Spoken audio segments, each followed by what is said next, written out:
Morning, Eric.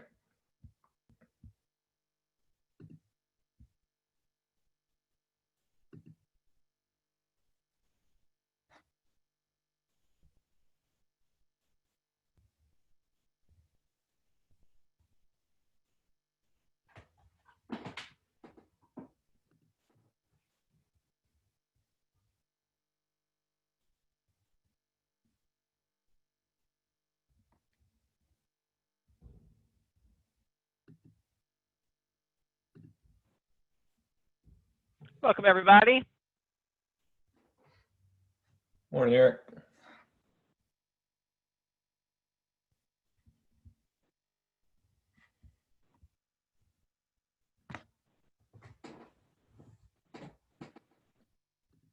Lynn Crichton, how are you? You're muted, Lynn.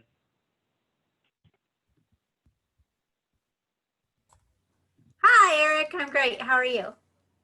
Good to see you. Your smiling face. How are things in Indiana? Things in Indiana are getting cooler, and that doesn't make me happy because I love summer. Yeah, it is getting cooler here, too. I actually wore my sweatshirt top this morning when I was out puttering around. But pretty good.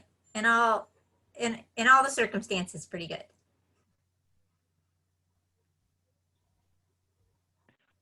We got 13 people signed in. We'll give them a couple more minutes.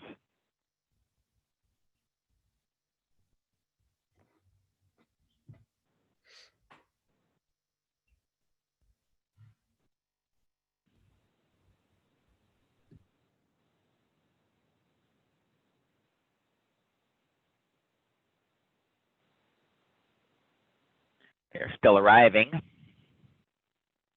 Oh, Matt, I'm going to make you the co-host here, just so you can troubleshoot anything that comes up while I'm fixated on my slides. Sure thing. I can let people in too if they come late. I'm having a social media morning, as a matter of fact. I was cleaning, I'm doing a little purging of accumulated junk from my attic and basement, and I posted it to a couple of the Facebook giveaway groups, and the messages are flooding in. It's just unbelievable. Sounds like a good thing.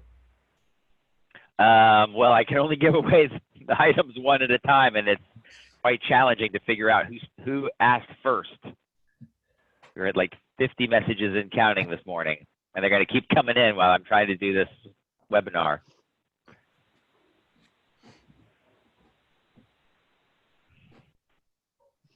Eric, I'm moderating for you on Thursday. Oh, terrific. So yeah, I'm all Zoom all week. I bet. I got one more after this one. I got one on Thursday. They just keep coming. Mm-hmm. What do you guys have on Thursday, Melissa? We've got the Michigan in the Lakes Convention. It's online. And so I'm moderating 3 different sessions, and Eric's is one of them on Thursday. So. Nice. Yeah, I'm looking forward to it. I have a session too. I'm going over my slides right now. Well, you know, this is going to be an active participation training, Melissa, so if I might call on you, so don't get too distracted. No, that's fine. I will stop when you start, Eric. I am just trying to multitask in the moment.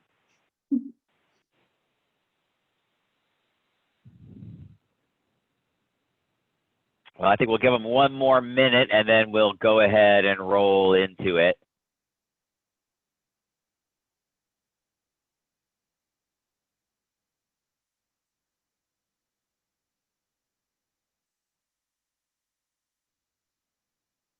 So what do you think, Matt? We're at 16, and it's 5 after. Shall we go ahead and fire it up? I think so. Go ahead. You want to say any words before we dive in? I just welcome everybody to our second session, and thank you all for being here. You know, we did get just in time, got the first session uploaded. So if you didn't catch the first session, we got a YouTube playlist that you can catch that, and as well as the closing the deal sessions that we put on. So I'll turn it over to Eric now. Thanks, Eric. All right. Good morning, everybody. This is Social Skills of Social Media Part 2. And we're going to focus in, the tagline here is reaching beyond your choir.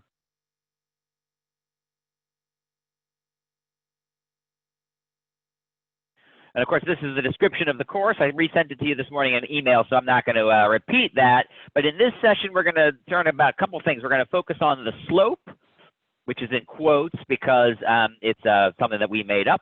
And then we're going to study the basic principles of a campaign and how that's different from just information. Now, to participate in this course, it's optimal that you have a Facebook or a Twitter account, and we are not going to cover the basics of creating accounts in this course. The original version of Social Skills was how you set up your very first Facebook account, and of course, we've all moved beyond that now. Facebook and Twitter is the focus because, as I mentioned in the first session, that's where most water-related organizations are investing their effort, and there are good reasons for that. Many of the principles we're going to be talking about here today apply to social media generally, but the examples that I'm going to be using are Facebook and Twitter. And so just a quick recap of a couple of the highlights from last week. And the first one is that social media is primarily a visual medium.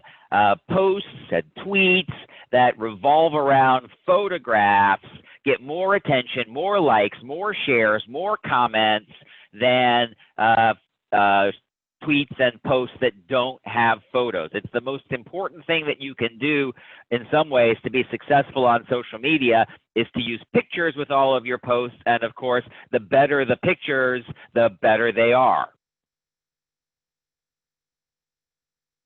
And I shared the results of a survey of 400 social media users, asking them, among other things, what they want to hear about from water-related organizations. And here were the top 4. They want updates on any environmental problems that might affect their health or their safety. That's the #1 thing that they want. The #2 thing they want is updates on any of your projects that may close a road or turn off the water for a short time, a boat ramp isn't accessible, anything that's going to affect their habits and their usage, they really want to know about that. Tips, offers, and incentives on what they can do that's going to help protect the environment, and tips, offers, and incentives on what they can do that's going to protect their family, themselves, their property. Those are the things that they're most interested in. They're most interested in stuff that directly affects them in some way or another. The stronger you can make the case that whatever it is you're trying to say is about them rather than about you, the more attention they're going to give you. And memes are where photos and these kinds of topics come together. And that's going to be our warm-up exercise. I'm going to show you an actual meme, and then I'm going to show you some hypothetical memes, and then I'm going to send you off to think about your own work and your own organization.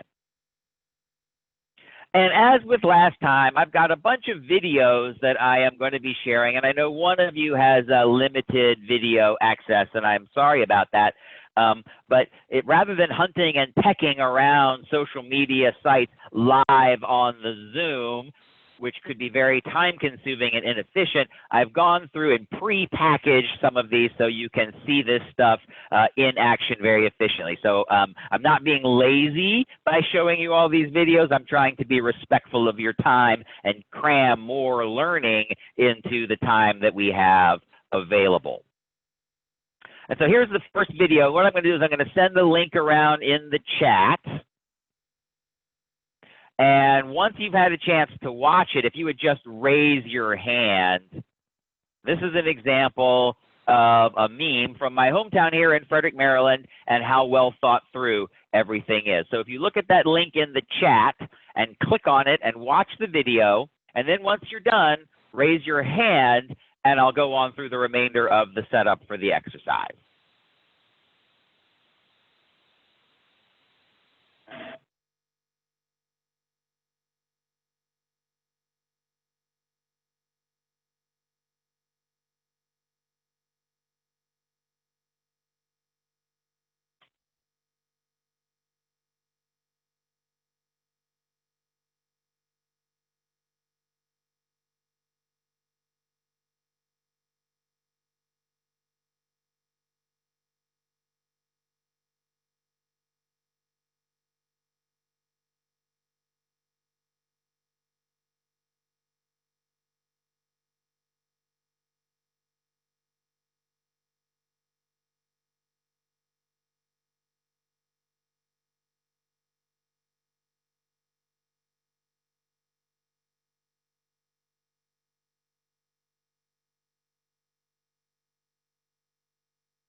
All right, so I'm starting to see the hands raised and the yeses coming in. So I'm going to assume that most of you have had the chance to watch this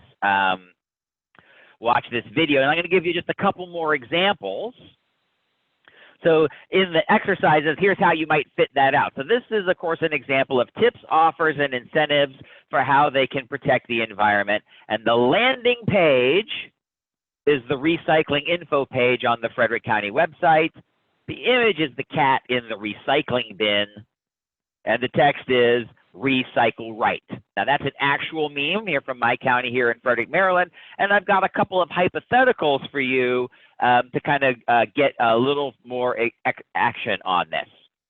And so this is from the Madison, Wisconsin water utility, and this could be a landing page, and it's about lead and copper in water, and it's a long explanation of how they are slowly but steadily replacing lead lines out throughout the city. Now this is way, way, way too much information for social media. This is not suitable for social media use at all.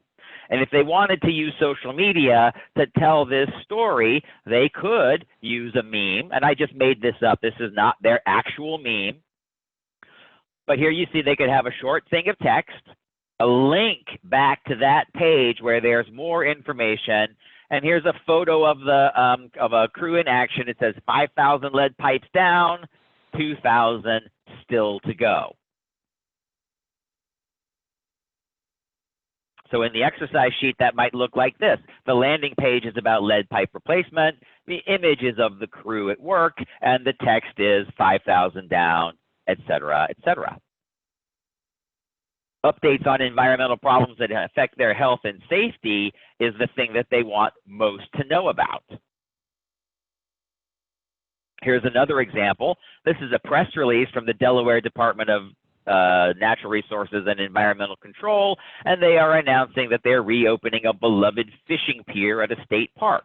Now, it's a press release. It's like 800 words with lots of credits and lots of names, way too much for social media. But if they wanted to use social media, they could turn that into a meme, a very, very, very short description, a link back to the full press release, and image here. This one says, smile, Cape Henlopen Fishing Pier reopens next week after repairs. That is social media friendly. This is not.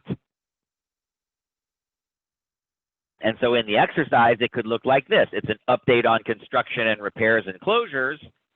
Here's the landing page. There's the image. Here's the meme text. Last one. This is a web page on the EPA website for beaches, and it's a very complicated database that you search to learn whether the water quality at some beach that you're hoping you might take your family to is actually safe for people to swim. Not social media friendly at all. Useful, but not social media friendly at all. A meme could make that social media friendly, and here's a hypothetical example, a little bit of text explaining what this page is all about, a link to that page, and the image is, should she? Click to find out. So this very complicated, detailed web page has been turned into a short and snappy meme that is suitable for social media.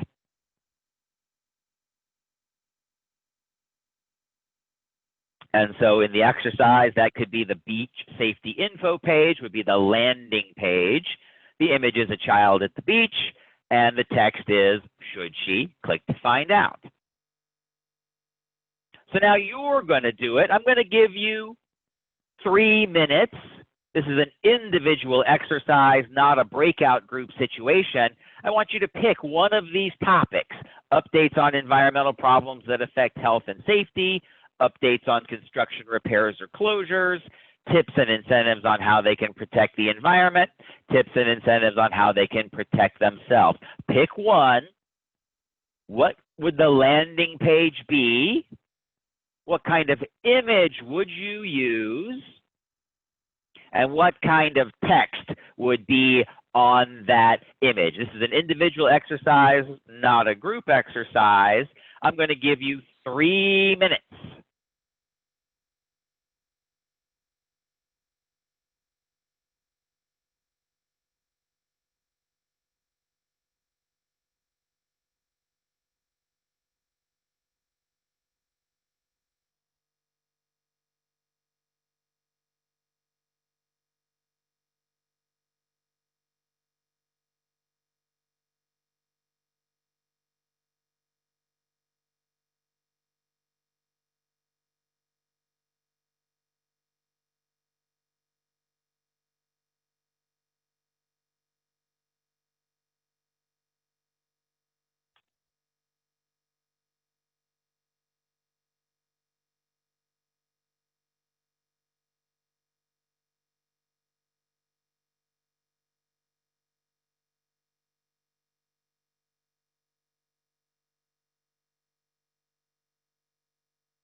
All right, 3 minutes is up.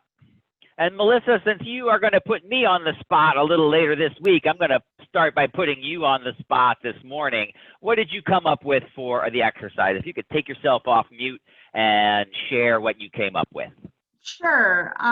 So I actually had a couple of ideas, but my favorite one was for my own organization.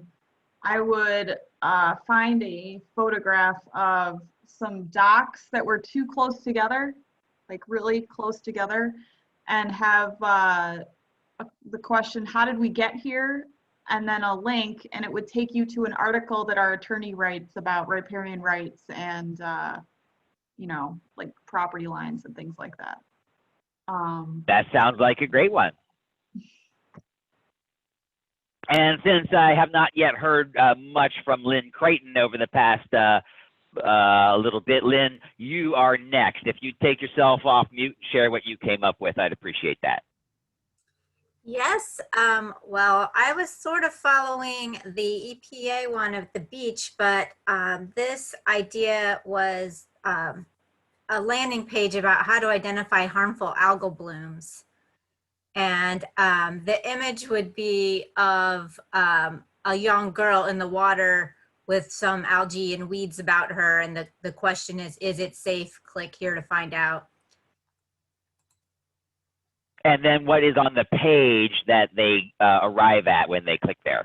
It's actually a document from the State Department of Health on with photos and details on how to identify if algae blooms are likely to be toxic or not. Terrific. Well done. Okay.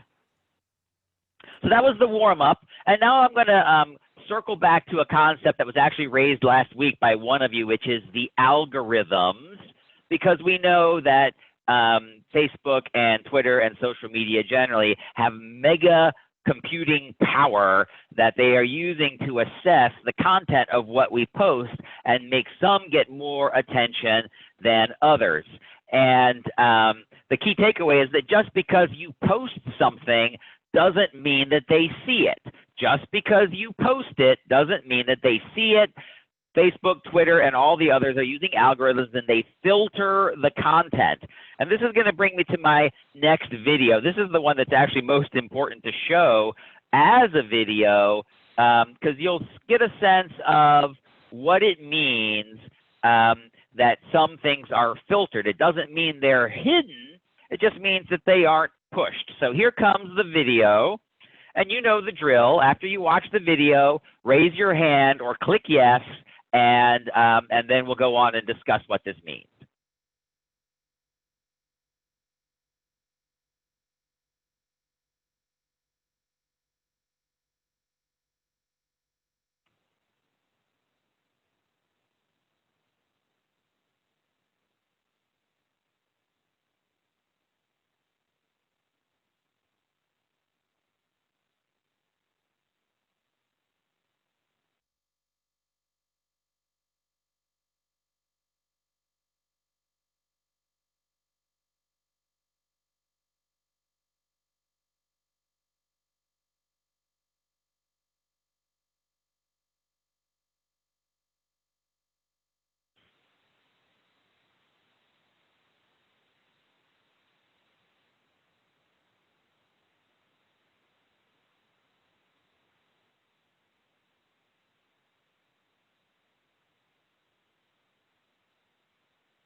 Okay, and I see the hands are starting to come on up, so I will clear it, and let's discuss what that means.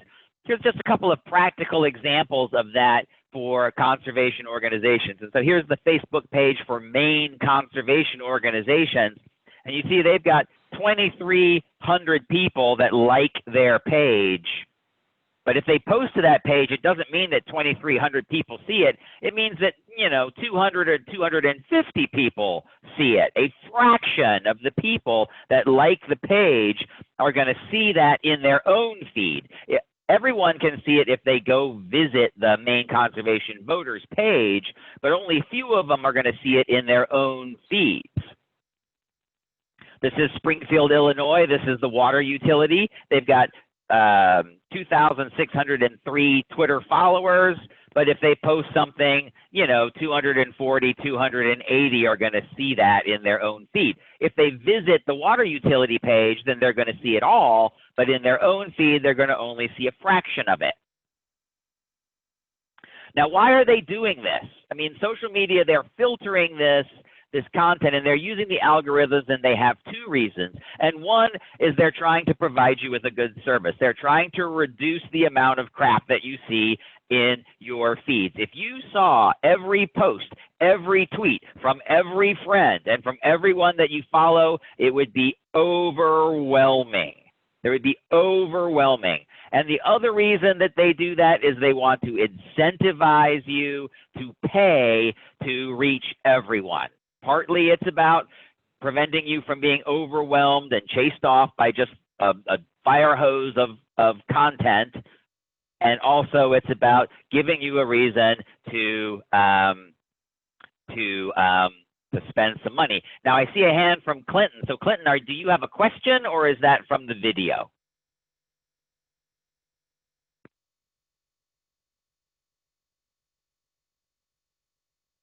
I'm not hearing a question, so I'm going to assume that's from the video, and I'm going to clear that out. I see a question, does this happen on Instagram? If you think you see everything there, I'm not sure about that. I have dived deepest into Facebook and Twitter to prepare this course, Melissa, but I have a hunch that you're not seeing absolutely everything, particularly if you're following like hashtags versus individuals. That's going to be my hunch. This is Clint. It was from the video. Sorry. Okay, terrific. No worries. All right, so let's talk about campaigns. Let's think about going after a new audience for some purpose and a couple of ways of doing that. Now, the slope is a way of conceptualizing a campaign on social media or any other kind of campaigning, and there's 4 terms that you need to understand. I don't like to try and teach a lot of jargon in these courses, but there are 4 terms that come up again and again and again in the marketing business, and you need to understand these terms to work in social media at a sophisticated level. And the first is the target audience, which is some group of people that you're going to single out to try and reach with your message, and it's the opposite of everybody. The next term of art is the impression, and that is some way of delivering your message to that audience, and you've chosen that method with your audience's habits in mind. The next term of art is the conversion. That's an opportunity for your audience to actively respond to your message and for you to know if they do. And finally, there's the cultivation, which is your plan to stay in touch with those who have converted. Now, those are common marketing terms. They are widely used in the industry. I didn't make those up. But what I did do is make up this particular chart to kind of put those in sequence. So it runs from left to right.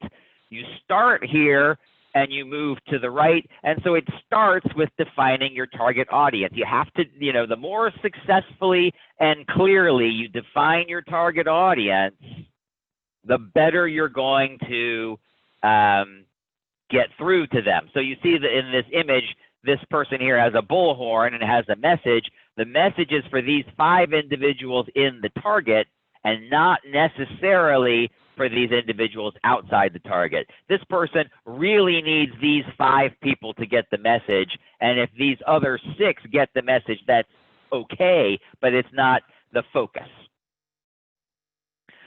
And then you see we start to move into what is the actual slope, starting with impressions.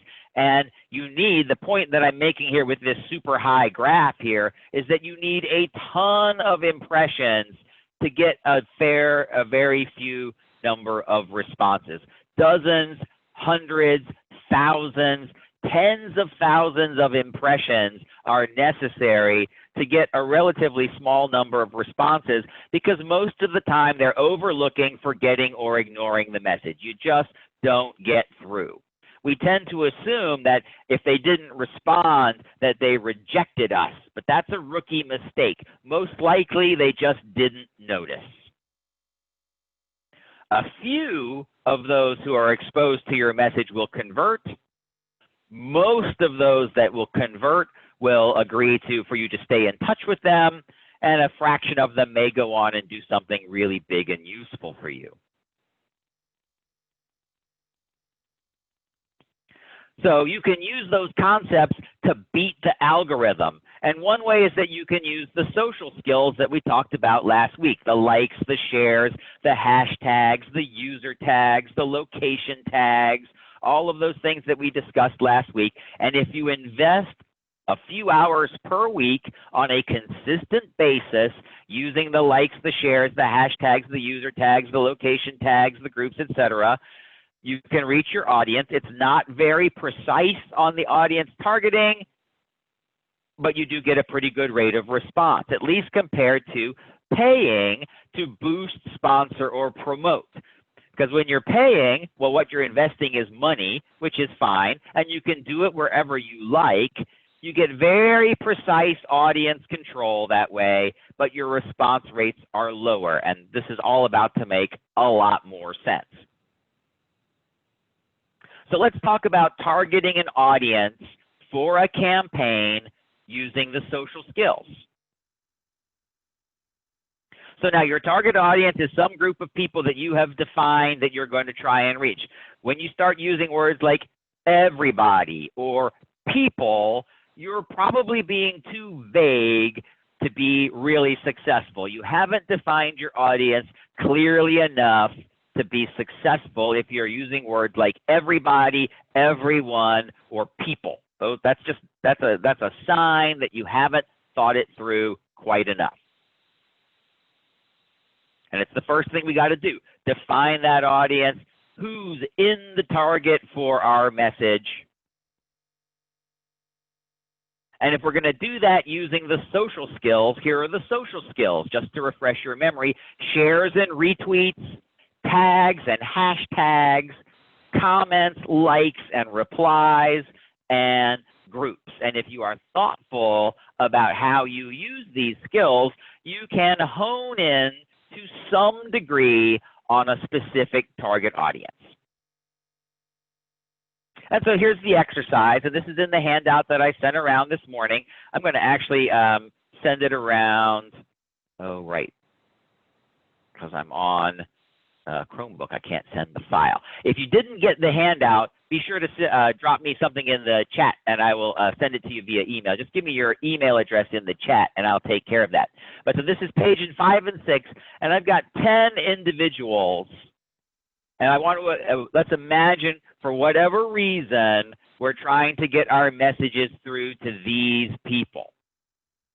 But they don't follow us on Facebook. They don't follow us on Twitter. They've never visited our page. In fact, they have never heard of your organization before. So somehow you're going to have to get out there on social media and find a way to get in front of these people who have no idea that you even exist.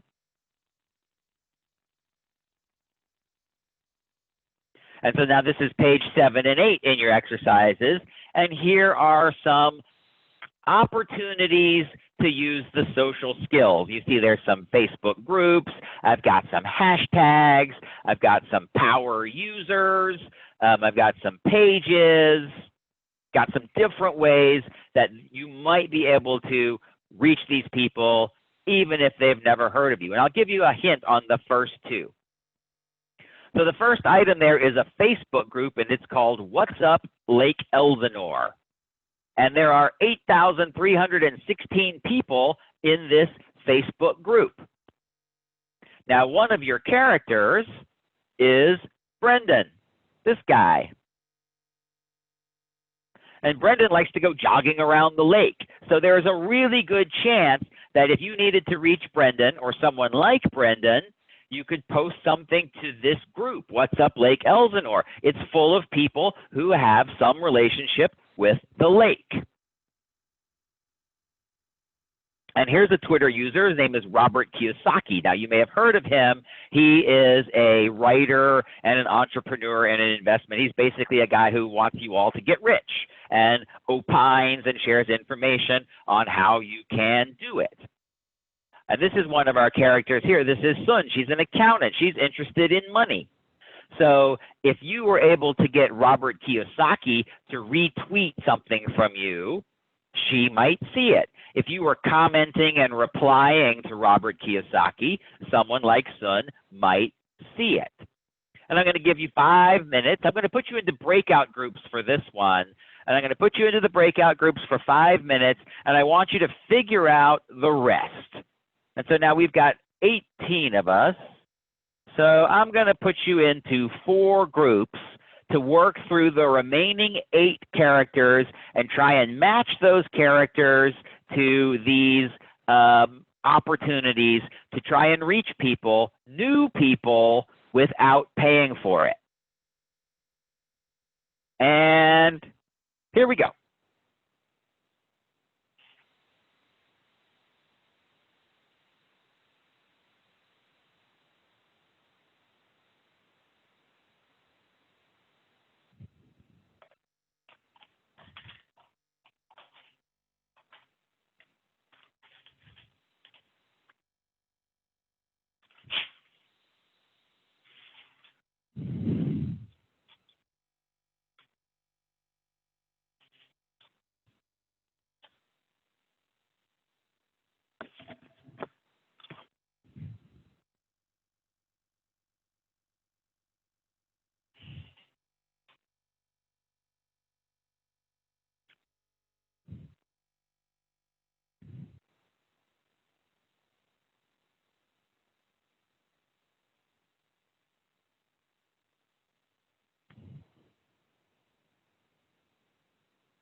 All right, welcome back, everybody.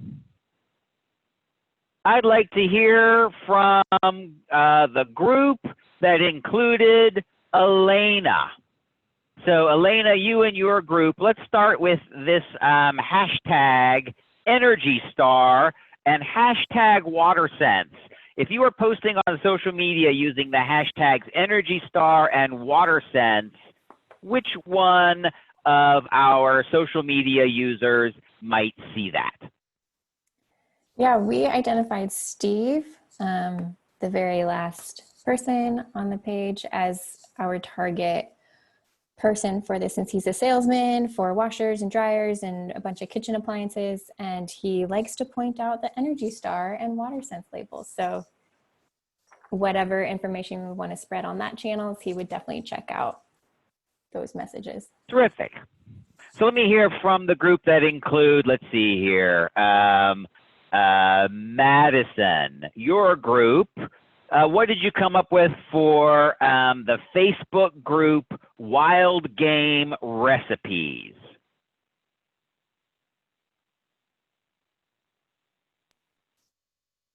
Matt, do you want to do that one? Because you had that person. Sure, Madison. We kind of had two of them we were thinking about. So Cindy, definitely, because her husband hunts and she likes to cook venison. But then I was thinking of Gabriella, the same thing. So goes out with the family to party, they cookouts, and they always catch all these fish and eat them on the spot. So I was thinking maybe there too. Okay, terrific. Well done. Let me hear from the group that has Aaron Fuller in it. What did you come up with for the Twitter user Weird News? If Weird News we treated you, or if you were commenting and liking on Weird News, which of these 10 social media users might come across your message? Oh, I'm trying to remember. He is not one that I had. So this is Jason. Oh, go ahead. We had selected Harold would most likely be one of the primary users because he likes to read the tabloids at his job.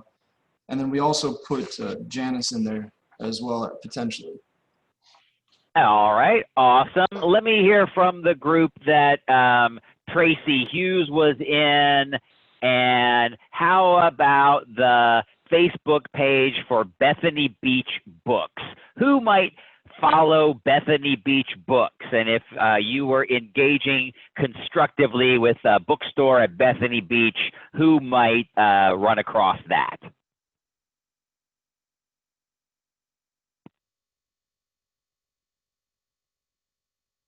Tracy or anyone from that group?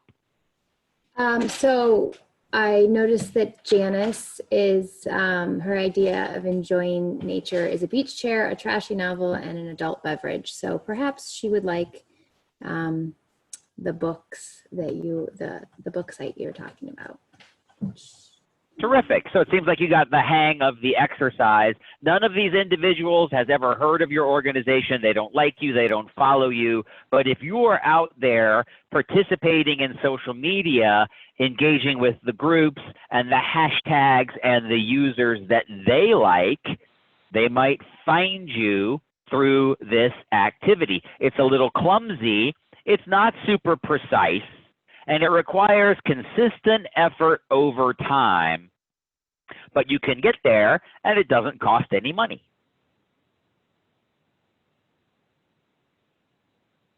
So now we're going to do something fairly similar using sponsored content and ads. And the way I'd like you to think about this is imagine going to the grocery store and they've got that free sample table set up. We've all seen the free sample table at the grocery store because they want to whet your appetite. But if you're really hungry, you're going to have to buy some groceries. And social media is the same way. These guys say they're happy with an organization plays with the service for free. But if you're going to get serious, you're going to have to pay them. That's their mindset. And so now we've got the same 10 characters. It's the same 10 characters that you already met.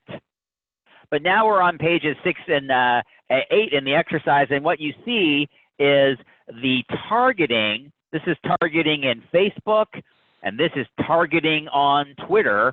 And I want you to match the targeting on Facebook or Twitter to these 10 people. So for example, here's the targeting on Facebook.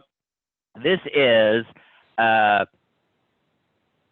people in Boston, Massachusetts, within 45 miles of Boston, Massachusetts, between the ages of 23 and 35, whose interests include tattoos. Well, that might include David. He's got a bunch of tattoos. If you ran an ad with this targeting, it would probably appear in David's feed, assuming he lives near Boston, Massachusetts. So I'm going to put you back into the breakout groups, and then I'm going to give you 5 minutes to analyze the audience targeting on Facebook and Twitter and compare it to those 10, and we'll basically do the same thing. So here we go.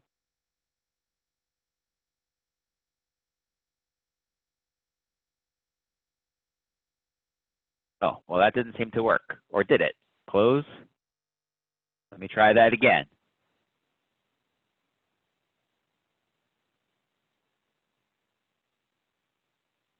There we go.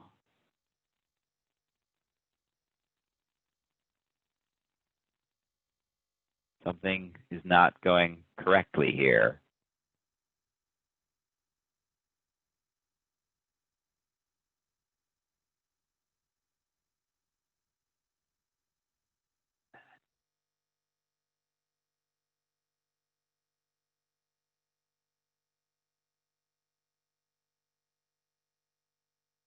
I'm not sure what has happened with our breakout rooms. I'm going to just have to make this an individual exercise because now everybody is listed as unassigned. I can't put you in a breakout room. I don't know what is responsible for that.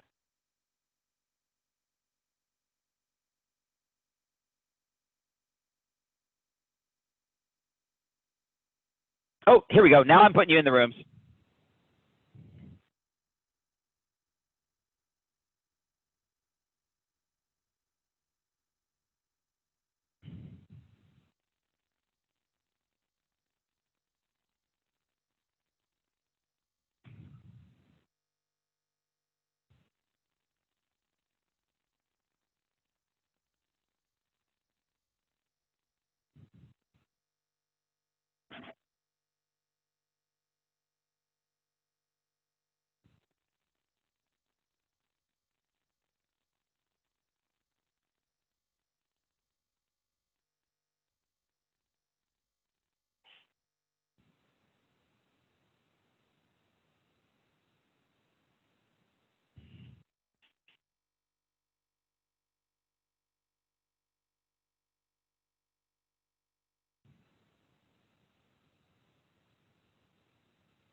All right, welcome back, everybody. Let me take put my camera back on. There we go. Welcome back, everybody. I want to hear first from breakout group number 1. That's Annie, Clinton, Elena, and Vicky.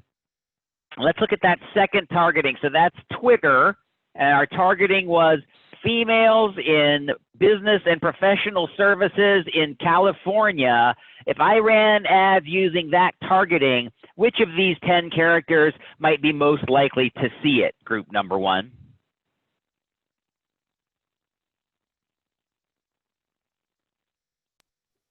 This is Clint. I can answer it, but I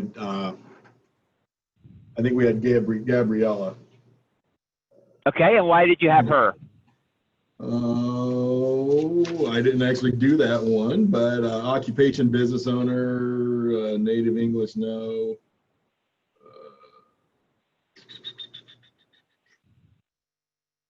That's about all we have. She's a female. Yeah, and business owner. Yep. And a female, so she met the gender criteria. She fits all the criteria that we have identified. So it's likely that if she lived, assuming she lives in California, that she would be in that target group.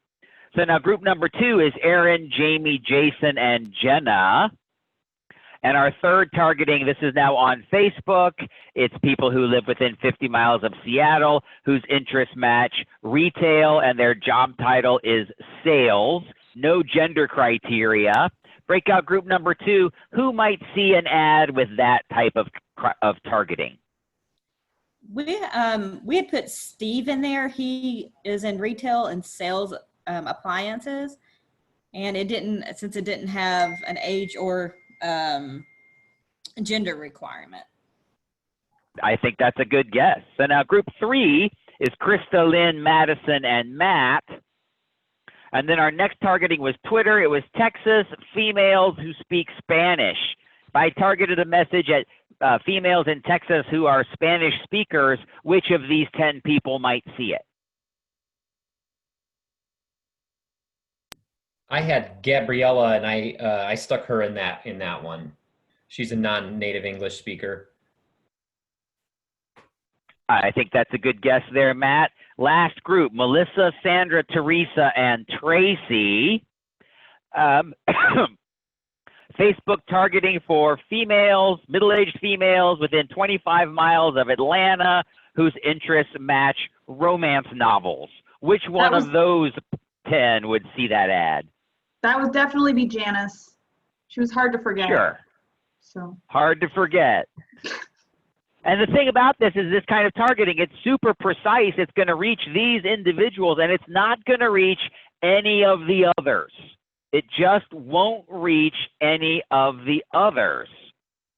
And that is the precision targeting that is available when you're paying for it versus the somewhat sloppy targeting when you're using the social skills. But the sloppy targeting is free, and the precision targeting costs money. So now let's talk about impressions. Impressions is a term of art that we use in the public relations business all the time, and it's how we deliver the message, and we choose that method with the audience's habits in mind. And for the purposes of this course, all of our impressions are on social media. Facebook and Twitter is our focus here today. But we also use that term in this business for billboards, TV ads, postcards, or any other methods. It describes a wide variety. It's an umbrella term that describes it. And the basic theory in marketing is that once you know who your audience is, you're going to choose your impressions based on how likely they are to see it. But this is a social media course, so we're going to go ahead and force the choice into social media. And your key takeaway with the impressions is that the pros in the business know that you need a lot of impressions to get the results that you're looking for. And people who are untrained in marketing and are new to this business tend to underestimate just how many impressions you need to accomplish something that you're proud of. The rookies have a lot more faith in advertising than the pros. We're skeptical. We think we need a ton of it, and that and rookies tend to imagine just even a little bit will get the job done. Now, you can use your social skills to make impressions on people who aren't connected to you, but it's a little hard to know how many you're going to get. But I'm going to show you some of the ways that you can try and count how many people you are reaching using likes, shares, comments, hashtags, user tags, location tags. So for hashtags, you can look at a tool like Keyhole, and I did a search here, hashtag Energy Star. And what they're telling us is that 44 users were publishing with hashtag Energy Star, and they were seen 293,000 times. It's something that if you're using the hashtag Energy Star, maybe around 300,000 people could potentially see it. If you're joining a Facebook group, like here's the Upper Chesapeake Recreational Boaters Facebook group, well, I see that there's almost 6,000 people in that group, and a message in that group might reach an audience of nearly that size. If I am shared or retweeted or liked or commented on by someone like Dr. Jane Goodall, well, she's got more than 1 million people that like her Facebook page. So if I manage to get myself on her Facebook page somehow, the potential audience, pre-algorithm, is 1 million. If I post to this Facebook group, pre-algorithm, I might reach almost 6,000. If she shares my video, I see that this video has been viewed 15,000 times. If you start looking at your social media carefully, you will see at various points there are numbers that are assigned that give you some sense of how many people might have been exposed to the message. And so now here's some rules of thumb about that algorithm.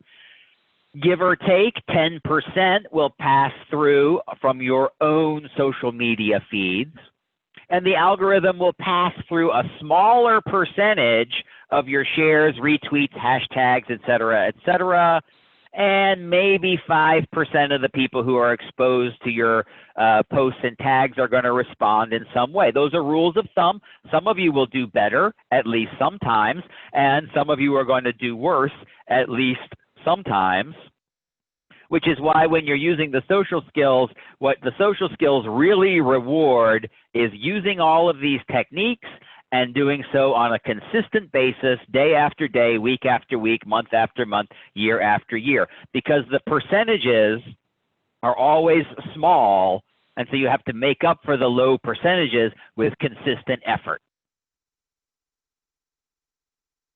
And so now I'm going to put you back in the groups here in just a flash, and here's your exercise. This is now page 14. And you're going to do a little math. So here's the activity on social media. You can post or tweet to your own account, post to a group, get shared or retweeted, tag another user, like or comment on another user, add a popular hashtag to your post. There's a little bit about the audience that you might reach that way, and a best guess at the percentage that the algorithm is going to pass through. So you do a little math. 1,500 connections on your social media feed, 10% get passed through, 10% gets you 150 impressions, and you might get 7 or 8 responses. Just doing the math as it goes on down. I'm going to put you in your breakout group for 4 minutes, and you can do the rest of the math.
see that everybody's coming back.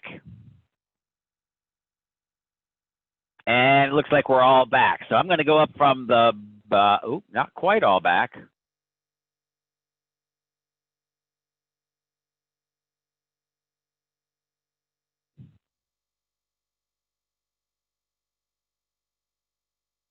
All right, so now we're all back. So I'm going to hear from group 4. That's Melissa, Sandra, Teresa, and Tracy. If we post to a Facebook group that we think our target audience is hanging out in, and that group has 5,500 members, how's the algorithm going to serve us? How many times is that going to get seen, and how many responses might we expect, group 4? We'll have 385 impressions and around 19 click-throughs. That's a fair guess. You know, you'd love to do better, and you might do worse, but without a track record, that would be a good place to start. So now group 3, that's Krista, Lynn, Madison, and Matt. If we get shared or retweeted by 5 other users who each have 1,500 connections, what's the algorithm going to do for us there? So this is Krista. So ours was 360 impressions, and that would be 18 responses. Okay. And group number 2 is Aaron, Jamie, Jason, and Jenna. If you tag another user and they have 1,500 connections, what might you see coming as the result of that? This is Jason. With those numbers, you get about 75 impressions, and then 3 to 4 click-throughs, 3 to 4 responses. All right. And group 1, Annie, Clinton, Elena, and Vicky. You add a popular hashtag to your post that has a potential audience of 1.5 million. What do you get for that? We got around 450 impressions with about 22 click-throughs. There you go. Pretty straightforward math. Now, of course, the reality is that these maths are just guesstimates, but it's a start. All right, so now let's take a look at that same question using sponsored content and ads. So now when you pay to boost your posts, promote your tweets, you know, however they call it, you're bypassing that algorithm. And the prices fluctuate depending on your audience and the time of the year. We saw this year that in March and April, when the COVID first hit and everybody was locked down hard and spending lots of time on the internet, and a lot of advertisers were pausing their campaigns, time on the internet went up, number of people on the internet went up, competition went down, and for a very brief time, we were getting gangbuster ad results because we basically had it all to ourselves. And as the months went on and, you know, the people got a little bit more used to what was going on, we started to see our costs climbing back up towards normal. So now when you are paying to bypass the algorithm, you have lots of control compared to traditional advertising. You precisely set your start and your stop date. You set your budget that will not be exceeded at whatever level you wish. You define the audience precisely the way that we have discussed, and away you go. And once you start setting it up, both Facebook and Twitter are going to give you an estimate of how many people might see your message if you're doing this. Now, it's an estimate. It is not a promise, because what they can't tell you is how many other advertisers are going to come into the marketplace tomorrow and bid up your bid up or maybe bid down what you're going to get.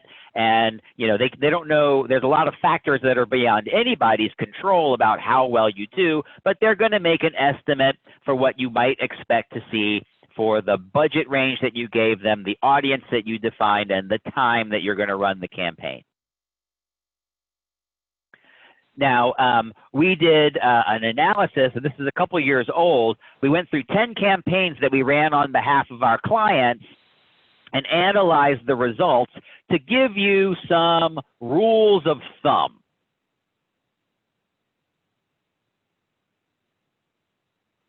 And so what we found is that the average advertising campaign for those 10 clients was $894.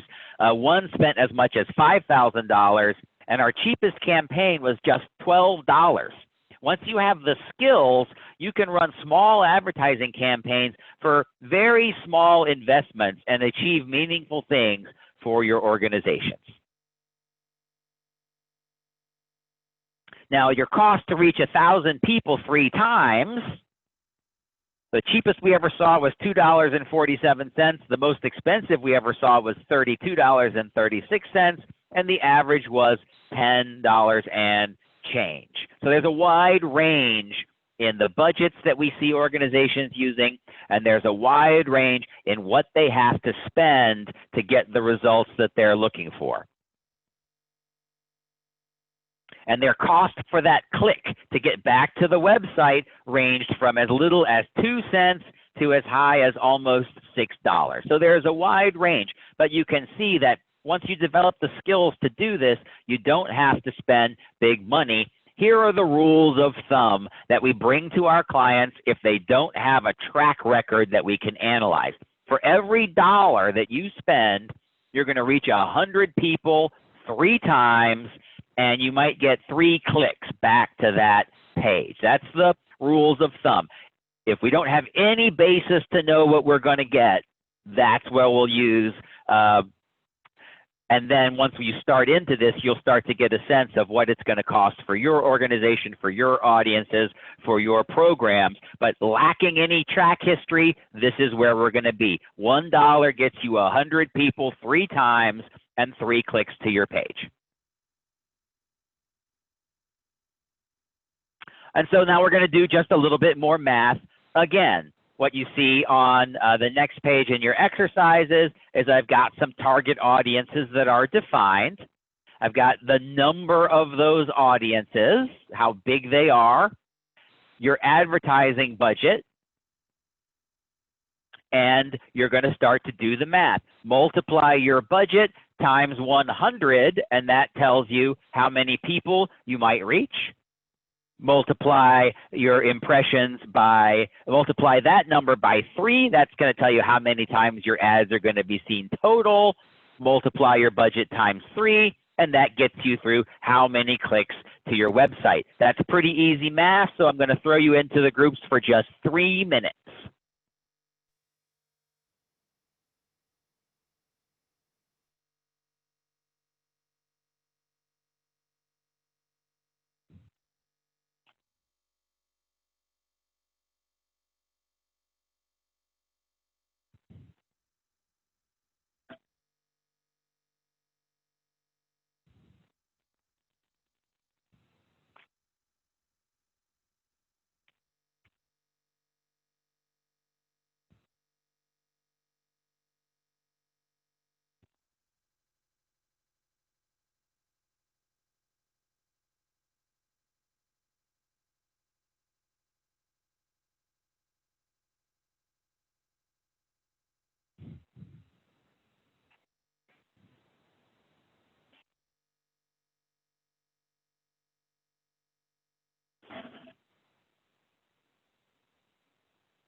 All right, welcome back, everybody.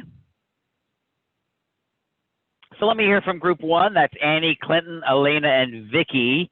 What do I get if I spend $10,000 to try and reach men who are interested in agriculture? How many people? How many impressions? How many clicks, group one? We got 1 million people reached with 3 million impressions and 30,000 click-throughs. Awesome. Group two, that's Aaron, Jamie, Jason, and Jenna. If I spend $500 trying to reach homeowners in Phoenix, what do I get? I had 50,000 people, 150,000 impressions, and 1,500 responses. Terrific. And if I, group three, Krista, Lynn, Madison, and Matt, if I throw $3,500 into reaching green moms in California, what do I get? You want to take that one, Madison? Yeah. 50,000 number of people reached, 150,000 impressions, and 1,500 or whatever the last one is. Number of click-throughs. All right, terrific. All right, so let's go on and let's talk about what comes next. That's the conversion. And I got a conversion is when your audience actively responds to your message and you know that they do. And so I got one more video for you here. Let me throw this into the chat as soon as I find it. Here it is. And you know the drill at this point. Watch the video and then raise your hand or hit yes when it's done.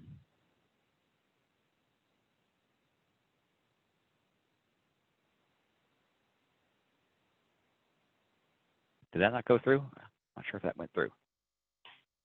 There it is.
All right, I see the hands starting to come up, so I'm going to go ahead and clear that.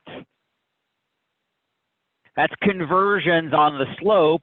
And what I want you to keep in mind is it takes tons of impressions to get a few conversions. Tons of impressions, because not everybody that clicks on the link is going to convert. A lot of the people that are clicking on links and looking at the opportunity to get these glasses or whatever, they're not going to follow through and actually do it. So you need a ton of impressions to get a handful of those conversions, way more than you probably expect. But the conversions are important, because without the conversion, no matter how much stuff you put on social media, it's going to probably go in one ear and out the other. For all the stuff that we remember, there's a huge pile of stuff that we forget. And you want to be part of that small percent that gets remembered, rather than that large percent of stuff that gets forgotten. All right, so now this is going to be an individual exercise. This is not a group exercise, because everybody's organization is different. So what you see on the next page in your exercises is some common conversions that we might see for organizations like the ones that you work for, like public comments, petitions, donations, events, contests, etc. And what I want you to do is go through the list, and this is wearing the hat of the organization that you work for. Which of these conversions might be a good fit? So I know that some of you work in public policy, and so a public comment, an online public comment, is a maybe or a probably. But now some of you are not in public policy, so a petition is absolutely not or a probably not. So I'm going to give each of you 3 minutes to go through this list and, indicate how well it might be a fit for your organization. Absolutely not, probably not, maybe, probably. 3 minutes.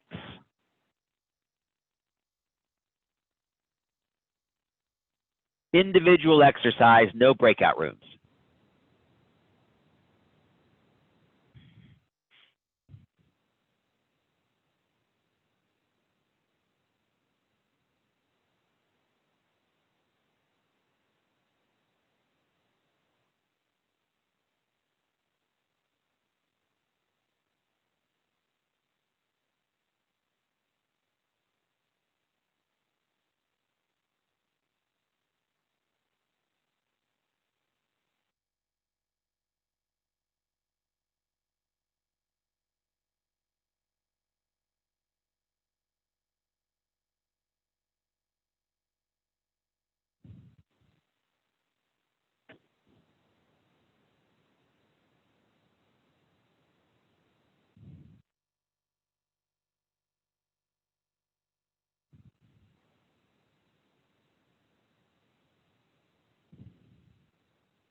All right, 3 minutes is up. I'm going to call on a couple of you and see what you came up with.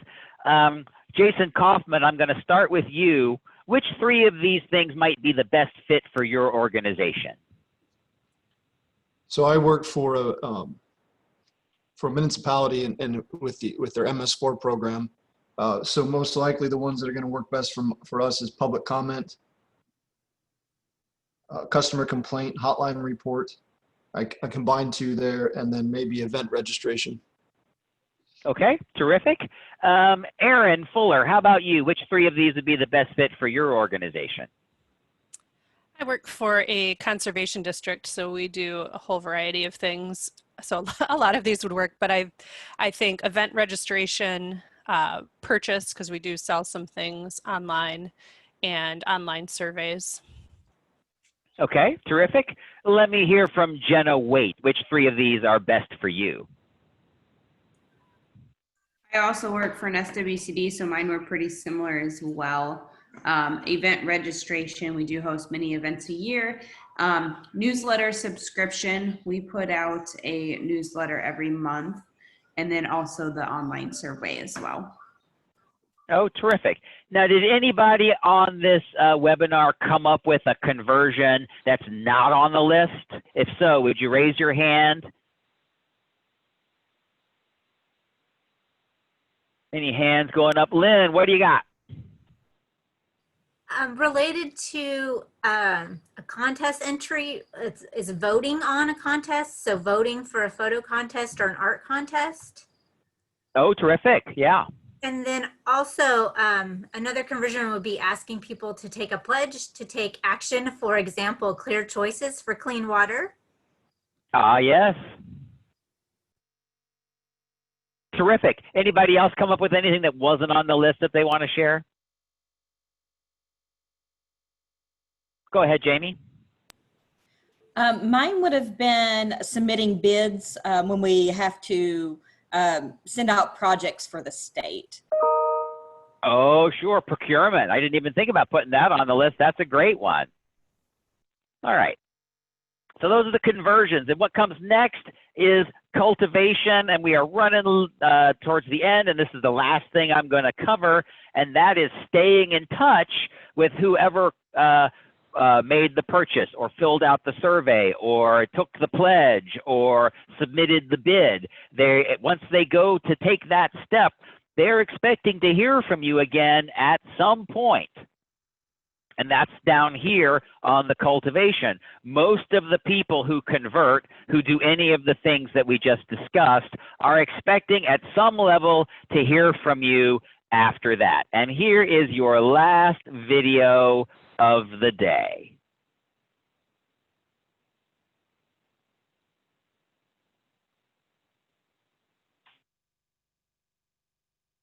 Raise your hand once you've seen it.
And the hands are going up. All right, that's cultivation. And one of the key principles of cultivation, I know this is shocking given that this is a social media class, email addresses are better than social media connections. Email addresses are more valuable than social media connections. Email addresses are better than social media connections because your email is going to get past the spam filter more often than your social media is going to get past the algorithm. So using the cultivation and the conversion and the cultivation to collect email addresses is how you build your organization's reach in your community, because they're just more likely to see an email that you send than they are likely to see something that you put on social media. And so now here's our last exercise. This is an individual exercise. It is not a group exercise. So here I have the same list of conversions that we discussed just a few minutes ago, but now I want you to think through what that cultivation looks like. Let's assume 3 messages that your converters are going to get. So if they submitted a public comment, you might send them an email notification that that comment has been received. Later on, send them a notification on when the final decision is going to be released. And then finally, announce the decision. Now, each of you have picked a few of these things that might be a good fit for your organization. So I want you to pick those 3 and identify what your cultivation might look like. And I'll give you 3 minutes for that. I'll give you 4 minutes for that.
All right, welcome back. I'm going to pick on a couple of you to tell me about one of your cultivation series And I'm going to start with Vicky. Vicky, what did you come up with for the, what was your conversion and what did you come up with for cultivation?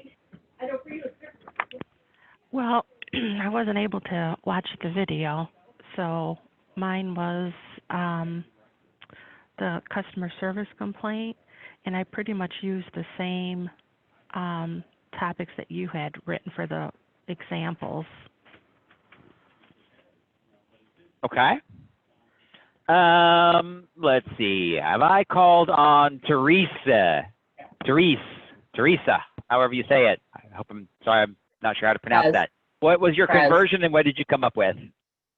I had an event registration, which I think we're all really familiar with this conversion steps there. So the first would be confirmation, the second would be a reminder, and the third would be a follow-up with whatever materials were available from the session.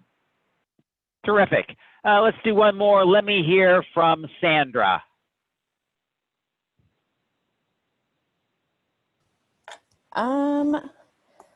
I did like donation, but I couldn't think of three things.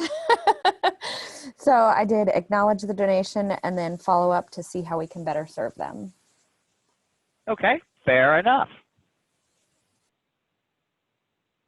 All right, so that's going to bring us to the end of our session here today. We are going to do this one more time next week at the same time. It'll be part 3, and we'll be focusing on social media and managing that as an organization and how that's different from doing it as an individual. I'll open the floor now for any questions or comments from the group.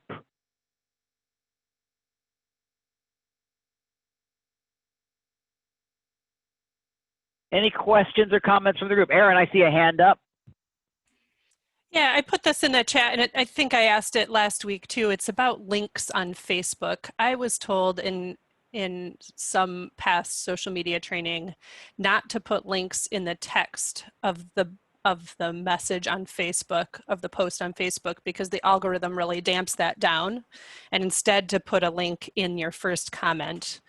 But that seems awkward to me, and I don't know how that works, if the algorithm really is damping down links in the text or not. Well, the first thing to understand is that the exact algorithm is a trade secret, and so we are often left guessing as to how the algorithm will treat certain things like that. So other than the engineers in Facebook, nobody really knows that for absolute certain, something at that kind of a fine level of detail. I myself have no professional opinion on that, but I bet if you did some Google searching around that question, you might well find an answer. Okay, thanks. Any other questions or comments from the group?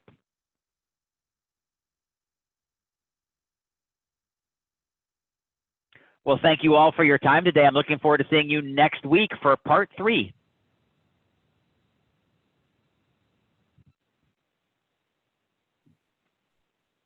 Thanks, Eric.